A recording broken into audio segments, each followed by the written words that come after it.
Welcome, everybody, to another episode of the Ag View Pitch. I've got Paul Neiffer and myself here today to give you a little update on what's going on with the Farm Bill in D.C.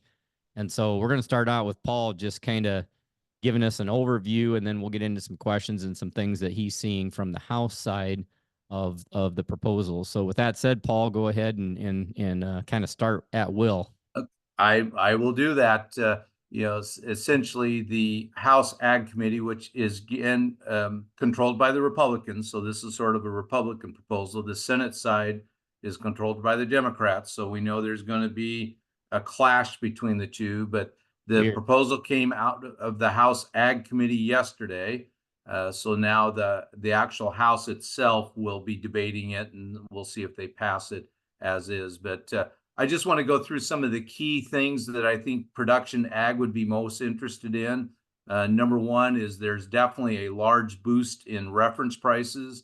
Across the board, it's between 10 and almost 22% or 21%. I think rice was the highest at about 20.7%. Corn was only at about 10% and so on. So that definitely is helpful for both PLC and ARC. It's more helpful for PLC per se than it would be over on the ARC side, but it's definitely very, very helpful. Now, the key is when we say that, does that really mean that like on corn, you're going to get a 10% increase in prices? Well, no, because remember, we have what's called an effective reference price. So this is the statutory reference price went up. The effective reference price can go up to about 115% of the old price. However, it's limited to 85% of the Olympic average price. And right now, that price is at 426. The maximum that it would be under the new bill is 430 for the next couple years. So remember, this starts in 25. So corn, instead of getting 426 for PLC, you're going to get 430. Well, Chris, that's about a 1% difference. So really, for the next couple years, this really doesn't benefit corn farmers that much. But again, remember, we as corn farmers or the corn farmers out there really don't want to collect PLC because that means the price has gone down. So I'll just hold off for a second on that and see if you got any questions on that. I don't know. You tell me. What should I be asking on that one? I think the reality is over in the Senate, they only increased cotton, rice, and peanuts by 5%, and they left everything else the same. So we know this is going to be a battle. The CBO on the scoring, because of this large increase in reference prices, it is going to cost some money. Now, the House Ag Committee and the Republicans in the House think that they're able to get enough funding from CCC the way they scored it that they'll be okay. So just hard to know. It is helpful, but whether they get it all, I think what will happen, there'll be some cuts there, but I think we'll definitely still get an increase in reference prices. I have a question on ad hoc payments. I think I read something in there, unless I misunderstood it, but like the MFP, that market facilitation program we had, and then they're saying the money has to come from CCC. There's not extra money, but that's one thing being said, and you never know what kind of black swan weather stuff that gets thrown at you.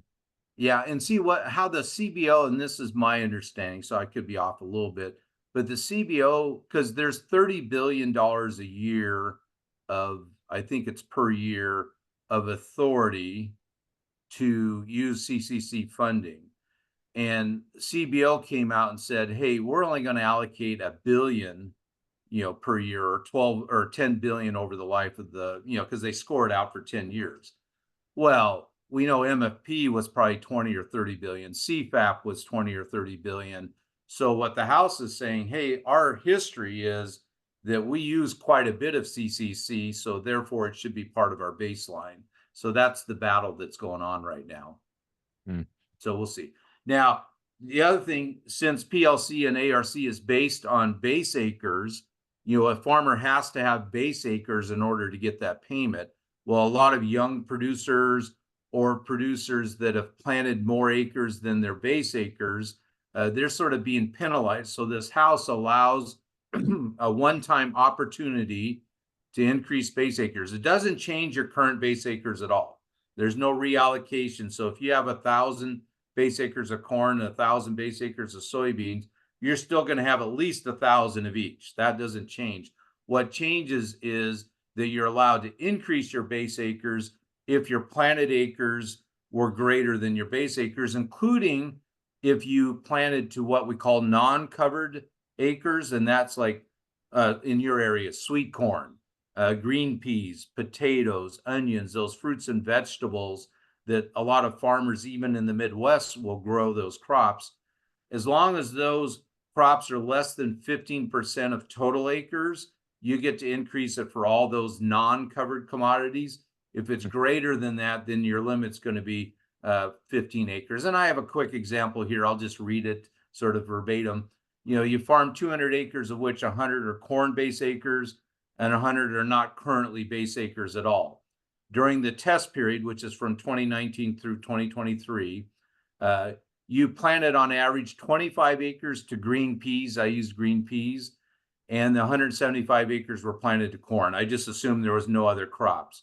So in that case, since 25 acres are less than 15% of 200 acres, which would be 30 acres, you get to increase your base acres from 100 all the way up to 200. Now, let's say that you planted 50 acres of green peas during that period. You could only increase your base acres by 30, not 50. So that's just sort of a quick example for you. Mm-hmm. So Chris, in your operation, I bet you that your operation probably plants more than you have base acres. That's typically what I've always seen. Yep. So this is a one-time opportunity to increase your base acres to go up to that level of planted acres. Now, if the total planted acres for the country are more than 30 million, they're going to shrink it down so that on average it's only 30 million. Okay. Is the Senate going to go along with that? The Senate proposed increasing base acres, but only for underserved farmers. Oh. So you and I, we're white males. We're not underserved farmers, so we would not be able to allow to increase our base acres. So that, again, is going to be a battle between the House and the Senate. Interesting. Another topic I wanted to hit on was payment limitations is always a big deal because of just how the operations are structured and all that kind of thing and what's going on. Talk a little bit about payment limitations, where the House is and what could go through the Senate maybe. Yeah, so the House has a proposal that says they're not increasing payment limits. Well, let's back up. Let me talk about conservation CRP, because a lot of farmers in the Midwest, all over the country, participate in CRP. Right now, the current payment limit for CRP is $50,000. The House bill boosted it up to $125,000. There's no provision in the Senate that I'm aware of that increases CRP. But for like ARC, PLC, and those type of provisions, the payment limit is $125,000. The House still keeps it at $125,000 unless you can prove that more than 75% of your AGI, your adjusted gross income, is from farming. Now, under the current FSA rules, it's been very difficult for farmers to meet that definition because FSA doesn't treat the gain from selling farm equipment as farm income.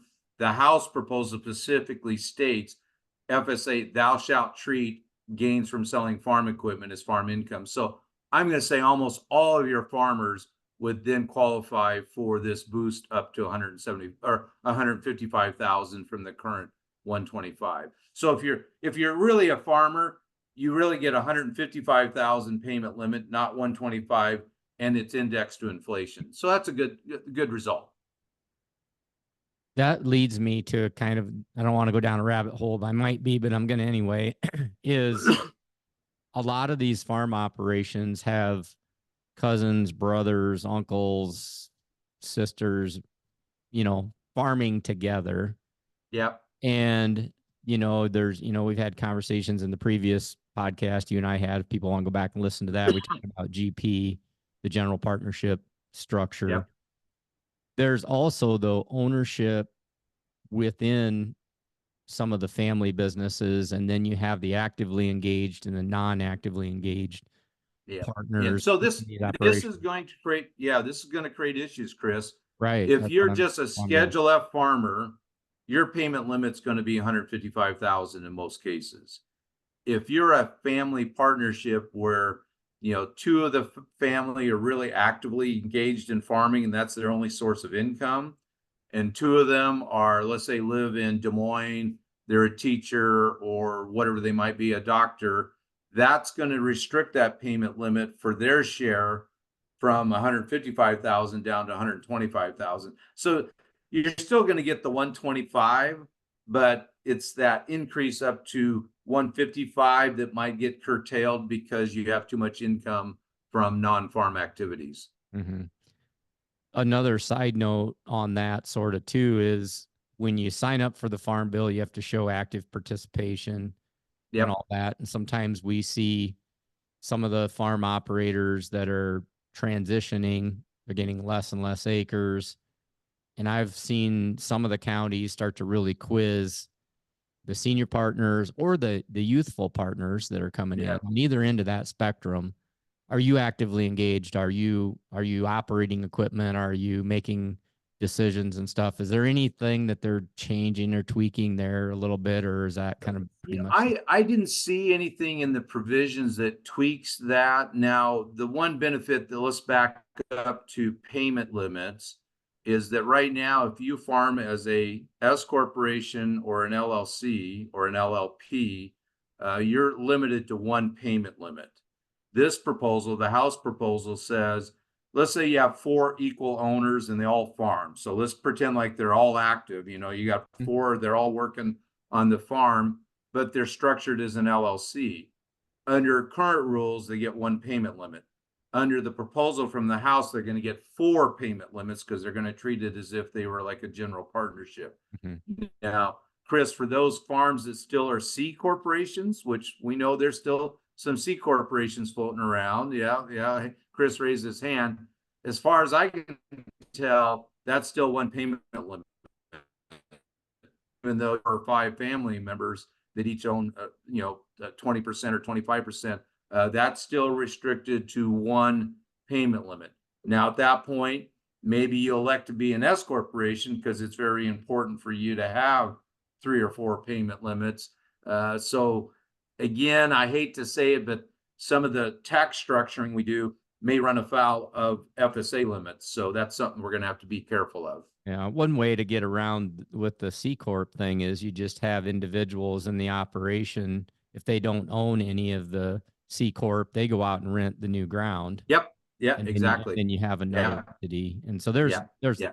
1,000 ways around that, I think. Yeah. Keep that C corp under the 125 And or then 155, and then have the owners or the non-owners, start renting ground themselves. yep, that that fixes a lot. Plus Yeah. it Yeah. keeps everybody legitimately actively engaged too, which I think is a good thing. Do you think that's going to go through the Senate? Do you think that's what we're just talking about? That's going to make it through the Senate? Well, I don't know, because back in 2018, this was actually proposed. A similar provision was proposed by the House and it got eliminated. Mhm. You know, your oldest senator from your state, Senator Grassley, really doesn't like this provision, and he's still got a fair amount of clout, even though he's not on the Senate Ag Committee. He still, has a lot of clout. I'm hopeful, but I'm just, I'd give it at best 50-50. I think certainly this would cost money. And if you come down to the fact that you need to save 3 or 4 or 5 billion to get the farm bill to meet the CBO score, this would be an easy spot to cut it. Mm-hmm. Gotcha. So I want to get And to again, I was going to say, if it's a big deal, we can still get around it. You form a general partnership. You have each partner be a single member LLC or a corporation or right. whatever. We can still get around it. It's not that big of a deal. Yeah. It's just, there's a balance between farming the government and running your farm too. And so, Exactly. I Yeah. think the business structure is a key thing, but I think we gotta, we're Yeah. gonna have to pay attention, Yeah. and every situation is a little unique. So I want to talk about insurance, but I want to talk about that last. And so I Okay. want to ask, is there anything else in there that warrants being aware of currently right now? I Before I think get to other crop. than crop insurance, which we'll talk about, certainly if you're a sugar beet farmer or a sugar farmer, there's some benefit there. They've increased the loan rates by about 10%. That may or may not be helpful in the future. Problem with those loan rates, that really is beneficial if pricing is really low. I mean, I don't think you want corn prices to drop all the way to 242, so you can participate on a corn loan with the government. Instead of at 220, it's 242 now. So I think we've covered most of what dairy's got a little bit of provisions. Everybody's got a little bit of provisions, but I think we've covered the key stuff, especially for production ag. Yeah, I think we're gonna want to stay tuned on all that. I want to wrap up though with crop insurance. Talk a little bit about what's the meat that's in there, what's it going to do to coverage levels and that kind of thing, what's being Yeah. proposed. Yeah. And actually, I did forget to, and it's sort of almost related to crop insurance. On ARC, they actually are boosting the guarantee. Instead of being 86%, it's actually going to start at 90%. So that's definitely helpful. And the payment limit, instead of being 10% of benchmark revenue, is going to be 12.5% of benchmark revenue. I forgot to mention that. And we may have mentioned that once before, but that's an important provision. So over on crop insurance, I think most of us know that your limit on most revenue protection coverage is at the 85% limit. They actually are now adding in a 90% coverage, and I'm just going to sort of read it. It's on individual yield or revenue coverage, but it's aggregated across multiple commodities. So if you're doing corn and soybeans and wheat, you could go all the way up to 90%, but you're going to have to do it on, I think, on all three of those commodities. You can't pick 75 on one and 85 on one and 90 on the other. You have to do it on 90%. And then on SCO, the supplemental coverage option, they're boosting that up. Instead of being 86% as the max, it's now going to be at 90%. And they're really boosting the premium subsidy. Right now, it's 65% subsidy. They're going to boost it all the way up to 80%. I think you're going to see a lot of farmers, if that happens, they're going to start taking advantage of SCO, especially if they're in areas like maybe Oklahoma, Texas, North Dakota, where it's to get coverage at that 85% level. I could definitely see them doing that. The negative is you're still restricted. You can't elect ARC. You can only elect PLC with SCO. So that's something you have to be aware of. And then one other area, and then I'll open up for questions on beginning farmers. Right now you have a 10 percentage point. So if the subsidy is 50%, it gets boosted up to 60%. But that's only good for 5 years. They're actually increasing that to 10 years. And the first couple of years, that percentage boost instead of 10 is 15, and then 13, 11, and then for years 5 through 10, it's at that 10% level. So that's a pretty good deal for beginning farmers. That's huge. So going from 65 to 80% premium subsidy would be pretty significant savings. And I'm thinking of you described, like the the Texas and the North Dakota and all those outer areas. What about the middle part?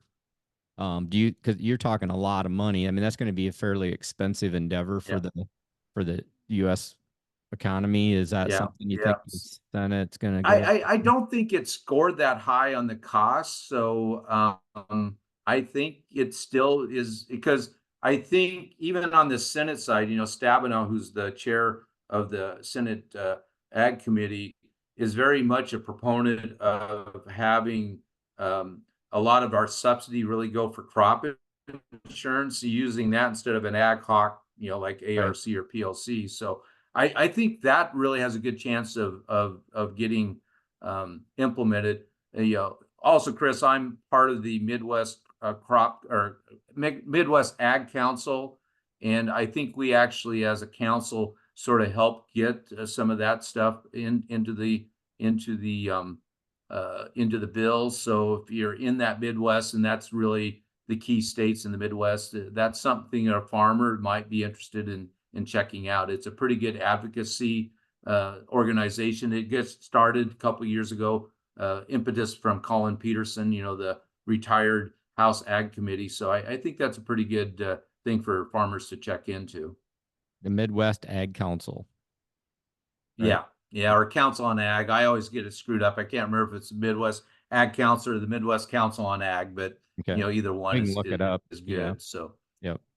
No, yeah, that's they can great. do I a think web search. of everything you just described, I think one of the best values for the country and the producer, I think, is this insurance component, Yeah, yeah, because that's where the risk is. And if we need help, it's when we have a loss, right? It's not, yeah, we want to grow a crop and we want a decent market and we don't expect people to give us money. But when we have a very disrupted season and it's financially impactful and yeah, everything, I think a lot of producers are willing to pony up their portion of that.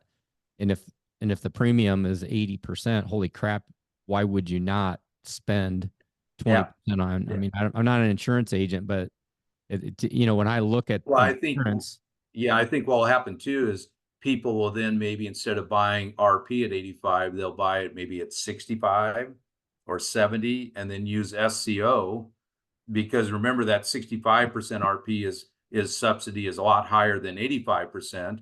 And so mm-hmm, they'll use, SCO to sort of top it off a little bit.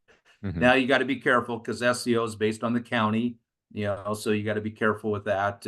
If you have a lot of ground that's very variable compared to the county, you still probably want to look at, topping off the RP coverage. But And those with high APH, the high APHs though, that are in a fairly high productive area, they're probably just going to buy the 90% coverage, buy optional, and then yeah, spend the money and yeah, have a good coverage level because you yeah, yeah, because you because have high their APH premium is going to to be start with. pretty cheap anyway. Yeah, Right, yeah, right. Yep. yeah, No, yeah. that's So that's really interesting. I think it's going to create some opportunities for, like you said, a lot of the North Dakota producers we work with kind of struggle with getting any kind of a higher level, and it's just so expensive for what you can get. yeah.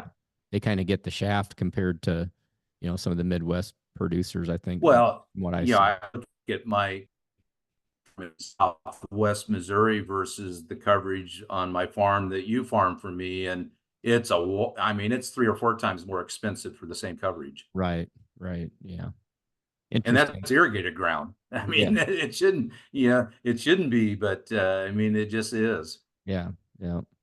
Well, I think we've covered a lot. Is there anything other than staying tuned, because this has got to get through the Senate? What's the timeline look like? When do you think? How long does it take to get through and to get some sort of a Yeah, finite? it typically takes 2 or 3 months from the time the House issues their marked up bill that's onto the House floor. And it still isn't at the House floor. I mean, you got to go through the Rules Committee and so on. It's a minimum of 2 to 3 months, seems like, and that's if you have a bipartisan support. And we got to remember, Chris, this is an election year. If it doesn't get done by probably late July, it's not going to get done this year. You'd And think plus, the Biden had, Republicans, they may say, yeah, they may say, hey, if we get Trump back in the White House and the Senate goes Republican, which it's looking like, and even the House may stay Republican, they may say, hey, if we got all three, why are we doing a farm bill this year? We can cram through what we want next year. mm-hmm. Just seems So like we'll with see. the Senate being more heavy Democrat, that the Biden administration would want to get something pushed through so that they could say, "Hey, see, look at what we got for you." I mean, You would think so. You would think so. yeah. But yeah, like I say, if it doesn't happen by the end of July, we'll have the farm bill will get punted for another year. 25 will be the same as 24, and then Hmm. we'll have a 2026 farm bill. Hmm. Interesting. Nothing like just delaying the inevitable, right? Yeah, exactly, Yeah, I'm exactly. excited about that insurance thing. I think to me that's Yeah. that's the highlight of it all. Yeah, if that happens, we'll definitely have some follow-up meetings, and maybe not with me, but with some crop insurance experts more so than me. You seem to have that stuff all figured out too, so we'll continue to bug you. But We'll see. We'll yeah. see. So with that all said, any final comments to wrap it up? No, just I crossed my fingers, but my wheat crop both in Washington State and in Missouri is looking pretty good. So hopefully, it stays that way. And the price has actually I come gotta up a say, little you've bit. been getting So some pricing opportunities, so hopefully you're taking advantage of that too. I have sold about 25% of the crop so far on both sides. Okay. So You'll have to keep at it probably. So, all right. Hey, well, and I have some triggers. I have some triggers in place. So okay. that's that. If it goes up another 10 or 15 cents, another 10 or 15% will get sold. Yep, that's a good deal. So, well, all right. Well, Paul, Okay. thanks a lot for the information. We will stay in contact with you and stay tuned and we'll keep updated on this stuff as the farm bill gets going through the Senate. With that said, thanks everybody, and we'll catch you again next time. Oh, was you gonna say something else? I was going to say, if people want to, they can check out my blog too at farmcpareport.com. I've been posting on the farm bill as far as things going on fairly regularly, almost daily on it. So that's something they might want to take a look at. Yeah, definitely. Definitely check that out. All right, Paul, thank you. All right. You're welcome. You bet. Thanks everybody, and we will catch you again next time on the AgView Pitch.